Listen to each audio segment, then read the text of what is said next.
இந்த தொழுகைக்கு ரிலேட்டடாக இருக்கிறதுனால இந்த விஷயத்தை சொல்கிறேன். யுவன் சங்கர் ராஜா நம்ம எல்லாத்துக்கும் தெரியும், இசை ஞானியினுடைய மகன் இல்லையா? இசை புயல் ஜாம்பவான் எப்படியோ போட்டுக்குங்க, ஏதோ ஒன்று.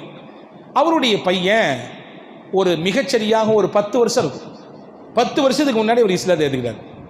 இன்றைக்கி 2025 2014 அவர் இஸ்லாத்தை ஏற்றுக்கொண்டார். நான் இன்னும் அங்கே கேட்டது இங்கே கேட்டலாம் சொல்லலை. டைம்ஸ் ஆஃப் இந்தியா இந்த விஷயத்தை அவர்கிட்ட நேரடியாக பேட்டி எடுத்து அதை வந்து பிரசுரித்திருக்கிறாங்க. இந்தியாவினுடைய முக்கியமான ஊடகத்தில் ஒன்றாக இருக்கக்கூடிய Times of India Yuvan Shankar ராஜாவிடத்திலே வந்து பேட்டி எடுக்கிறது. நீங்கள் இஸ்லாத்தை ஏற்றுக்கொண்டு என்ன காரணம்? உங்களுடைய வழி, உங்களுடைய தகப்பனார், உங்களுடைய குடும்பம் எல்லாமே வந்து ஒரு குறிப்பிட்ட மதத்தை நீங்கள் பின்பற்றி வந்தீர்கள். திடீரென்று உங்களுக்கு இஸ்லாத்தின் மீது ஈர்ப்பு ஏற்பட என்ன காரணம்? அவர் நிறைய சொல்கிறார். நான் நம்ம பாயிண்ட் மட்டும் சொல்கிறேன்.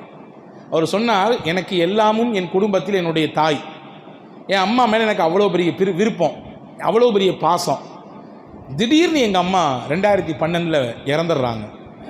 எனக்கு எல்லாமும் அடைக்கலம், எல்லாமும் அன்பு, ரொம்ப பெரிய சப்போர்ட்டு எங்கள் அம்மா தான் சின்ன வயசுலேருந்தே. திடீர்னு எங்கள் அம்மாவுடைய இழப்பை என்னால் தாங்கிக்கொள்ளவே முடியலை.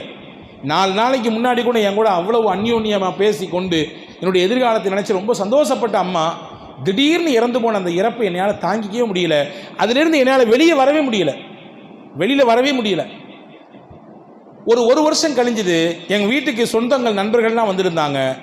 அப்படி பேச்சு வாக்கில் எங்கள் அம்மாவை பற்றி பேசினாங்க. மறுபடியும் எனக்கு நினைவு ஃபுல்லாக அம்மா மேலே வந்துடுச்சு. மறுபடியும் அழுக, மறுபடியும் என்னுடைய வாழ்க்கை, என்னுடைய செயல் என்னவோ, என்னுடைய வேலை என்னவோ அதில் வந்து ஈடுபாடே காட்ட முடியல. இந்த காலகட்டத்தில் தான் அவர் சொல்லக்கூடிய செய்தி அப்படியே சொல்கிறேன். இந்த காலகட்டத்தில் தான் எனக்கு நெருக்கமான ஒரு முஸ்லீம் நண்பர் இருந்தார். அவர் என்னை சந்திக்க வந்தார். யுவன் சங்கர் ராஜா சொன்ன விஷயம் டைம்ஸ் ஆஃப் இந்தியா அப்படி எடுத்து இதை ஆர்டிக்கலாக போட்டிருக்காங்க. நீங்கள் கூட சர்ச் பண்ணி பார்த்துங்க. அவர் சொல்லுகிறார், எனக்கு ஒரு முஸ்லீம் நண்பர் இருந்தார். அவர் மக்காவுக்கு போய்விட்டு வந்திருந்தார். மக்காவுக்கு போய்விட்டு வந்தால் அன்பளிப்புகள் கொடுப்பாங்களா மாட்டாங்களா? போயிட்டு வந்தவங்க தங்களால் முடிஞ்சதை கொடுப்பாங்க. சில பேர் தண்ணி கொடுப்பாங்க, சில பேர் பேரத்தனம் கொடுப்பாங்க, சில பேர் தொப்பி கொடுப்பாங்க. நண்பர்கள் முஸ்லீம்கள் பகிர்ந்து கொள்வோம். நெருக்கமான சகோதர சமய நண்பர்களாக இருந்தாலும் கூட சில அன்பளிப்புகள் வாங்கி கொண்டு பகிரத்தான் செய்கிறோம். அன்பளிப்பு கொடுக்க வேண்டும். அன்பளிப்பு தான் அன்பை பெருக்கும். நான் வச்சுக்கணும்னு நினைக்கக்கூடாது, அன்பளிப்பு கொடுக்கணும். அன்பளிப்பு தான் மனதை இன்னும் இணைக்கும், அன்பை கூட்டும். ஹாது தஹாபு, நீங்கள் கொடுங்க அன்பளிப்பு, அல்லாஹ் உங்களுக்கு இடையில அன்பை பெருக்குவான்றான் அல்லாஹ் என்ற ரசூல் சொன்னாங்க. பாருங்க, அவர் வந்து என்னை பார்த்தார், என்னுடைய உடைந்து போன நிலையை பார்த்தார். ஏன் யுவன் இப்படி அழுதுகிட்டே இருக்கிற? இல்லை, அம்மாவுடைய இழப்பு என்னால் தாங்கிக்க முடியல. எனக்கு ஆதரவுன்னு உலகத்தில் யாருமே இல்லை. என் குறையை, என்னுடைய மன கஷ்டத்தை கொண்டு போய் கொற்ற இடம் எங்கள் அம்மா. இப்போ அவங்க இல்லை. அந்த இடத்துல யாரை கொண்டு வச்சு பார்க்குறதுக்கும் எனக்கு மனசே இல்லை. சரி, நான் உனக்கு ஒரு வழி சொல்கிறேன் என்று என் நண்பர் வந்து சொன்னார்.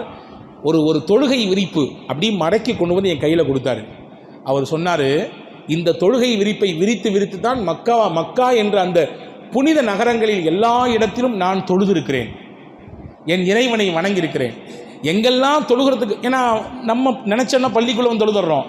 ஆனால் மக்கா மதீனா அப்படி கிடையாது. பாங் சொல்லாச்சுன்னா அங்கிட்டு எங்கே கிடைக்குதோ தொழுதுருவாங்க. அதுவும் இந்த காலகட்டத்தில் கடுமையான கூட்டம், உச்சகட்டமான மக்களுடைய வருகை. அல்லாஹு அக்பர், அவ்வளவு கூட்டம் மக்கா மதீனாவிலும் பார்க்க முடியாத அளவிற்கு கூட்டம். அல்லாஹு அக்பர். அன்பர்களே, அப்போ கிடைக்கிற இடத்துல தொழுதுருவாங்க, விரிப்பை விரித்து தொழுதுருவாங்க.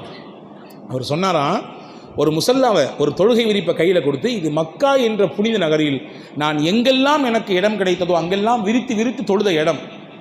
உனக்கு கஷ்டமாக இருந்துச்சுன்னா, ரொம்ப மனசு வருத்தமாக இருந்துச்சுன்னா, இந்த விரிப்பை விரித்து உட்கார்ந்து கொஞ்ச நேரம் உன்னுடைய மனக்குறையெல்லாம் இறைவனிடத்தில் சொல்லு. உன் மனமெல்லாம் சாந்தி அடைஞ்சிடும், உனக்கு சங்கடமெல்லாம் தீர்ந்து போயிடும், நீ சீக்கிரமாக உன்னுடைய இந்த கஷ்டத்திலிருந்து வெளியே வந்துடுவ அப்படின்னு சொல்லி என் நண்பர் சொன்னார். நான் வாங்கி என் அறையில் ஒரு ஓரத்தில் வைத்து விட்டேன். கவனமே எனக்கு வரவில்லை. அடுத்து என் வேலை இப்படியே போனது. மறுபடியும் எங்கள் அம்மாவின் நினைப்பு வந்தது. என் அறைக்கு போனேன், எதையோ ஒன்றை தேடுவதற்கு போனேன். என் கண்ணில் பட்டது அந்த தொழுகை விரிப்பு தான். கொடுத்து பல மாதங்களுக்கு பின்னால் அந்த தொழுகை விரிப்பு என் கண்ணில் பட்டது. அப்படின்னா என்ன அர்த்தம் தெரியுமா? அல்லாஹ் இப்போ தான் அவருக்கு ஹிதாயத்தை நாடி இருக்கான்னு அர்த்தம்.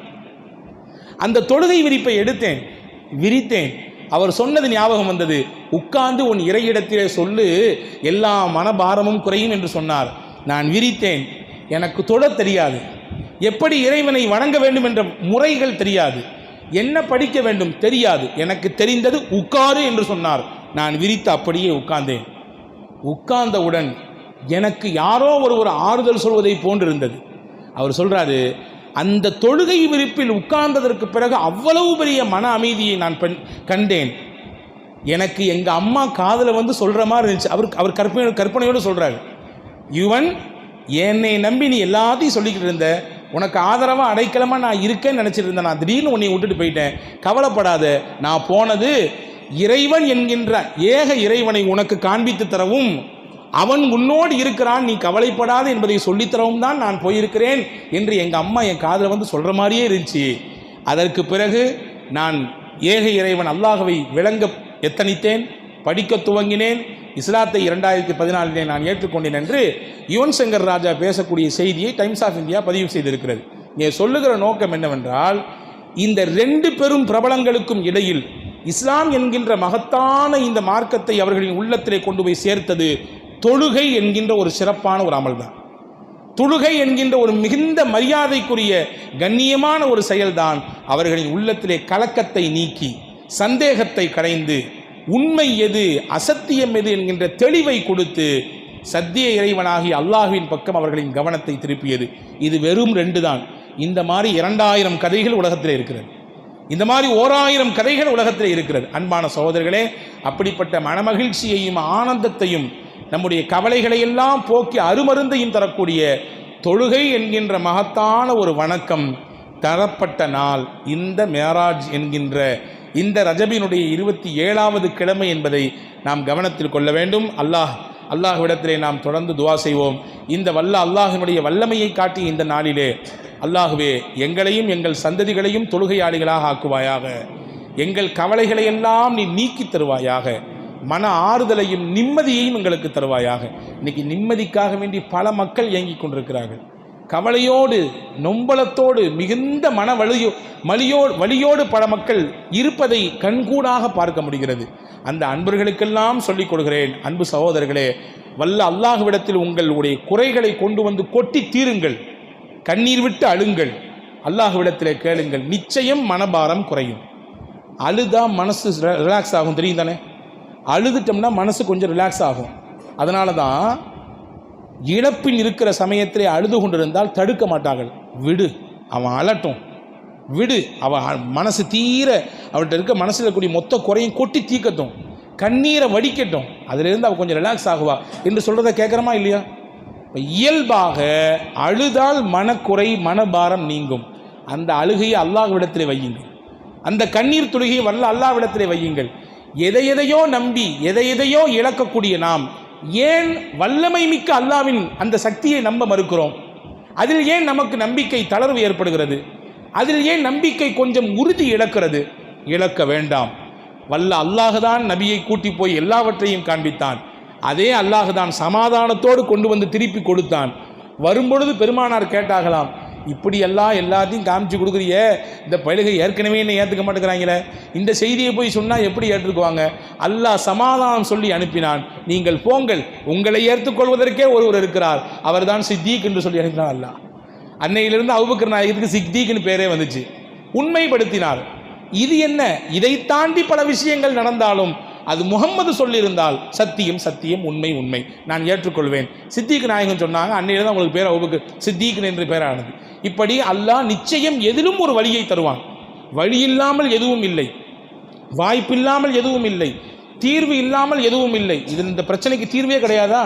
இந்த குழப்பத்துக்கு ஒரு முடிவே கிடையாதா? இந்த நோய்க்கு மருந்தே கிடையாதா என்று எதையும் ஒதுக்கி வைக்க முடியாது.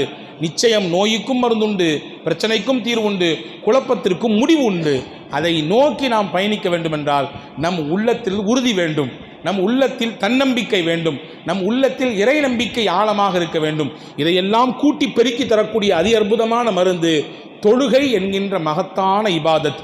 அதை தந்த இரவிலே நாம் ஒன்று கூடியிருக்கிறோம். வல்ல அல்லாஹ்விடத்தில் கேட்போம், காலத்திற்கும் உலக அழிவு நாள் வரை நம் சந்ததிகளுக்கு அல்லாஹ் தொழுகையின் பாக்கியத்தை தருவானாக. நம் சந்ததிகளையும் குடும்பத்து மக்களையும் அல்லாஹ் கண் குளிர்ச்சியாக்கி வைப்பானாக. எல்லா மனக்குறைகளையும் கசப்புகளையும் மன அழுத்தங்களையும் அனைத்தையும் துறந்து வல்ல அல்லாஹ்விடத்திலே முன்னோக்கக்கூடிய உண்மையான இறை நம்பிக்கையாளர்களாக தன்னம்பிக்கையின் வலிமை பெற்றவர்களாக அல்லாஹ் உங்களையும் என்னையும் எல்லா மக்களையும் அல்லாஹ் ஆக்கி அருள் புரிவானாக. ஆமீன் ஆமீன் யா ரப்பல் ஆலமீன். வஆகிரு தஅவானா அனில் ஹம்துலில்லாஹி ரப்பில் ஆலமீன். அஸ்ஸலாமு அலைக்கும் வரஹ்மத்துல்லாஹி வபரகாத்துஹு. கண்ணியத்திற்கு